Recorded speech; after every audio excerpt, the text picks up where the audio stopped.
Il y a 50 ans, ce site il existait. Le chauffage urbain fête son cinquantenaire cette année. Donc on se trouve ici à l'emplacement où il y avait une chaudière à charbon.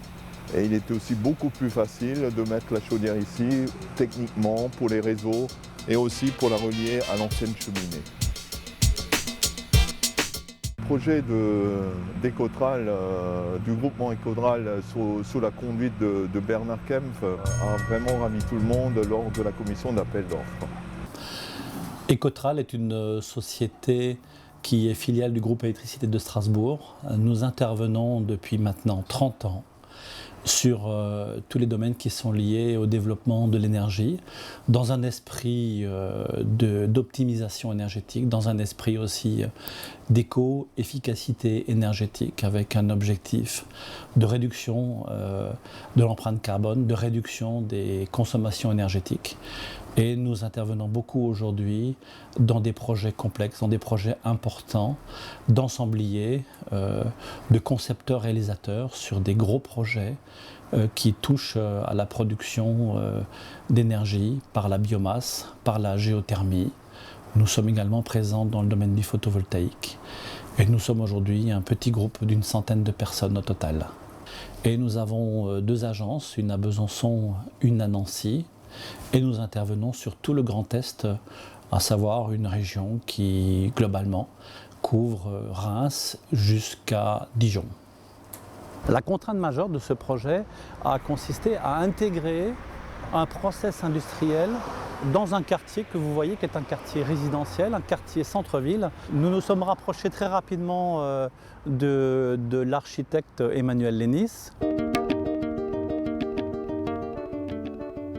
Et la décision, c'était de dire, bon, on a la manufacture à côté qui a été transformée en théâtre, en maison des associations, sinon c'est manufacture. Alors pourquoi ne pas inverser le process et dire on va faire un bâtiment industriel, design, architecturé, en faire une œuvre un peu remarquable pour que les colmariens soient fiers aussi qu'il puisse y avoir des bâtiments industriels dans un centre-ville.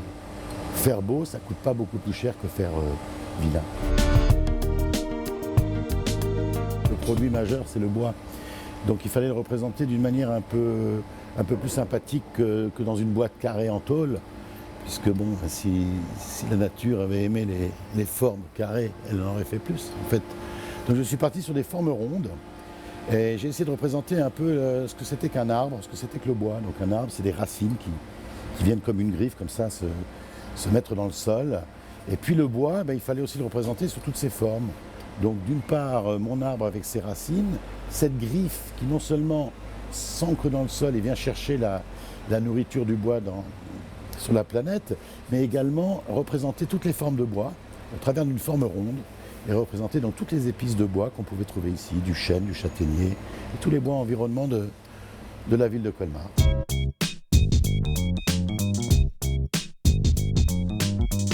Tous les habitants de Colmar que j'ai vus récemment, et ça ne cesse tous les jours d'en parler, me disent que c'est vraiment très joli dans le quartier et je crois que c'est aussi un peu la partie positive de ce projet. On a aussi essayé, avec une artiste que j'aime beaucoup, Sylvie Herzog, de rajouter un petit clin d'œil, qui est ce transformateur Areva moche comme tout, là, tout beige.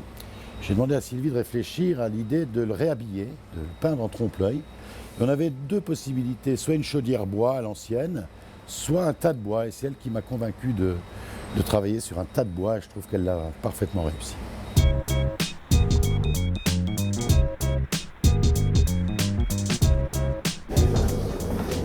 Je connais Emmanuel Lénis depuis 20 ans et un jour il m'a appelé en me disant ben voilà, j'ai besoin que tu me dessines une chaudière. Voici le projet d'Emmanuel Lénis qu'il m'avait envoyé, donc projet sur sopalin. Voici ce que j'en ai fait avant de lui envoyer la proposition sur la stère de bois.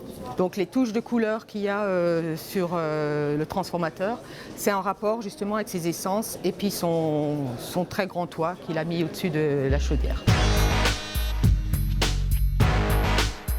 On a signé un contrat avec ONF Énergie Bois qui a créé un lieu de stockage à 3 km du côté de Benbirgar, donc ce qui évite des allers-retours des camions. Ils vont chercher le bois en forêt La plaquette forestière est composée de troncs d'arbres, de branches qui sont directement déchiquetées sur place. Donc nous avons à peu près 20 camions par semaine, donc ce qui représente 13 000 tonnes de plaquettes dans l'année. Sachant que la chaudière biomasse fonctionne les mois d'hiver pendant la saison de chauffe, donc du mois d'octobre jusqu'à fin mars à peu près. En tout, on a un stock de 1900 à 2000 m3 de bois, ce qui correspond à peu près à 6 jours de stock.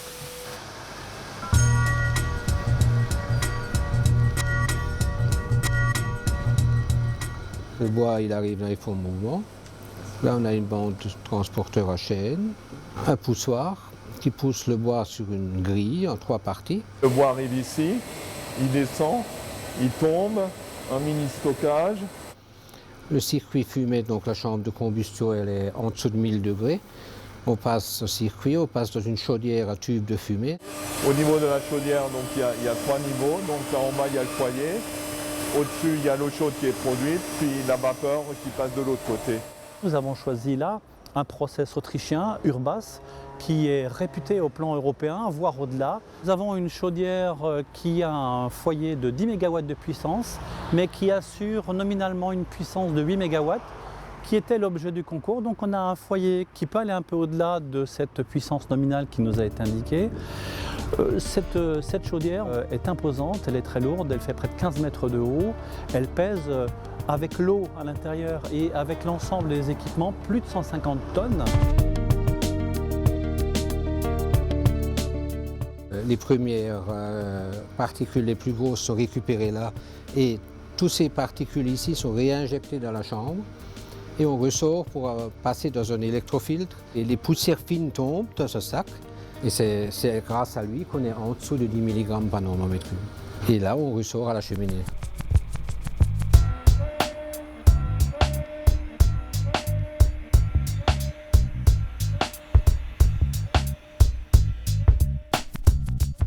Ici, il s'agit d'une grande installation qui a mis en place l'ensemble des équipements pour permettre non seulement de faire des économies en matière de rejets atmosphériques, notamment en matière de gaz à effet de serre, mais aussi pour limiter au maximum tout ce qui concerne les particules fines, l'une des grandes préoccupations en matière de risques sanitaires à partir de la pollution atmosphérique. Vis-à-vis du citoyen, c'est un projet économique puisque nous sommes en consommation en biomasse, puisque le bois est considéré comme un combustible biomasse. Nous allons atteindre 70% en biomasse en matière de consommation, ce qui naturellement fait bénéficier les usagers, non dans totalité via de 19,6 mais de 5,5. Donc c'est à la fois dans l'accompagnement du pouvoir d'achat de l'usager, mais également un geste citoyen. Et donc l'objectif de cette chaudière biomasse, c'est de venir immédiatement en complément du centre de valorisation énergétique pour ramener le complément d'énergie indispensable avant de basculer à des autres modes d'énergie qui sont les modes fossiles, à savoir le gaz et le fioul lourd sur le réseau. On alimente 12 000, 14 000 logements, équivalents logements. Je devais partir à la retraite en 2009, mais étant donné que j'ai suivi ce projet depuis, ça fait 5 ans qu'on est sur ce projet bois, c'est très intéressant pour ma fin de carrière puisque ça fait plus de 40 ans que je suis là. C'est une des plus grosses chaudières biomasse de l'Est de la France. Ce projet a coûté 6,5 millions. Il a été financé en grande partie par l'ADEME, qui est l'Agence de l'environnement et de la maîtrise de l'énergie. Je pense que c'est très très positif aussi bien pour la région que pour la ville de Colmar. Le dossier de la ville de Colmar, le dossier de la chaufferie de Colmar est un dossier tout à fait exemplaire qui permet de réduire de façon considérable la consommation d'énergie fossile, qui permet de réduire de façon considérable les émissions de gaz à effet de serre, plus de 40% de réduction en ce qui concerne les oxydes de carbone, mais qui permet aussi de réduire les pollutions, avec notamment également plus de 40% de réduction des émissions de dioxyde de soufre. En partenariat avec l'ADEME, il aura été apporté à ce projet 2,4 millions d'euros, une participation, chacun l'aura compris, très importante, à la hauteur de l'importance de ce projet au niveau de la ville de Colmar, mais au-delà, en Alsace.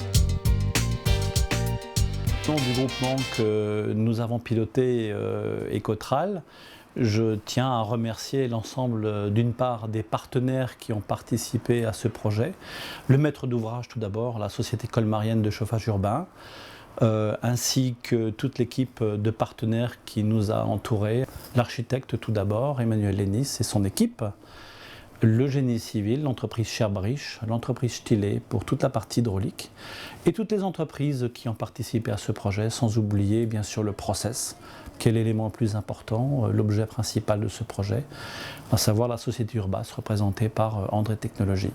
Merci à tous pour cette référence qui marque un pas vers le futur dans le respect du Grenelle de l'environnement.